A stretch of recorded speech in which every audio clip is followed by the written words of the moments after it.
अम्बा शाम्भवी चन्द्रमौळि रवलापर्णा उमा पार्वती काळी हैमवती शिवा त्रिनयनी कात्यायनी भैरवी सावित्री नवयौवनी शुभकरी साम्राज्यलक्ष्मी प्रदा चिद्रूपा परदेवता भगवती श्रीराजराजेश्वरी अम्बा मोहिनी देवता त्रिभुवनी आनन्दसन्दायिनी वाणी पल्लवपाणि वेणुमुरळी गानप्रिया लोलिनी कल्याणी उडुराजबिम्बवदना धूम्राक्षसंहारिणी चिद्रूपा परदेवता भगवती श्रीराजराजेश्वरी अम्बा नूपुररत्नकङ्कणधरी केयूरहारावळी जाजी पङ्कजवैजयन्ती लहरी ग्रेवेय वैराजिता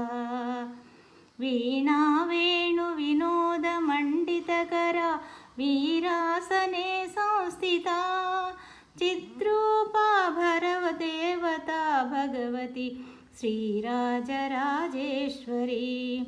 अम्बा रौद्रिणी भद्रकाळी भगला ज्वालामुखी वैष्णवी ब्रह्माणी त्रिपुरान्तकी सुरासुतदेवदीप्यमानोज्ज्वला चामुण्डा श्रितरक्षपोषजननी दाक्षायणी पल्लवी चिद्रूपा परदेवता भगवती श्रीराजराजेश्वरी अम्बा शूलधनु कुशाङ्कुशधरी अर्धेन्दुबिम्बाधरी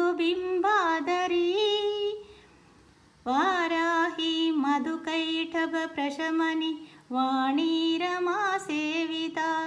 मल्लध्यासुरमूकदैत्यदमनि माहेश्वरी अम्बिका चिद्रूपा परदेवता भगवती श्रीराजराजेश्वरी अम्बा सृष्टिविनाशपालनकरी आर्याणि संशोभिता गायत्री प्रणवाक्षरामृतरसा पूर्णानुसन्धीकृता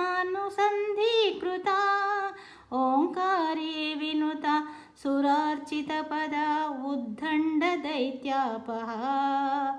चिद्रूपा परदेवता भगवती श्रीराजराजेश्वरी अम्बा शाश्वता आगमादिविनुता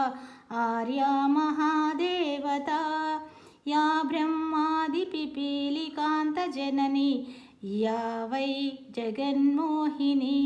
या पञ्चप्रणवादिरेफजननी या चित्कळीमालिनी चिद्रूपा परदेवता भगवती श्रीराजराजेश्वरी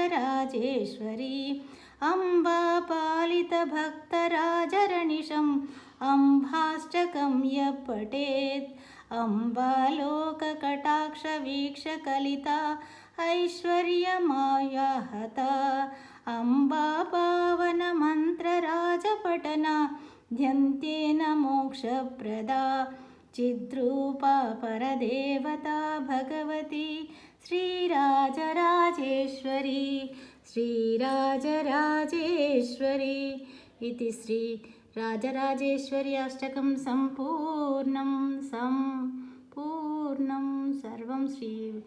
माता चरणार्पणमस्तु।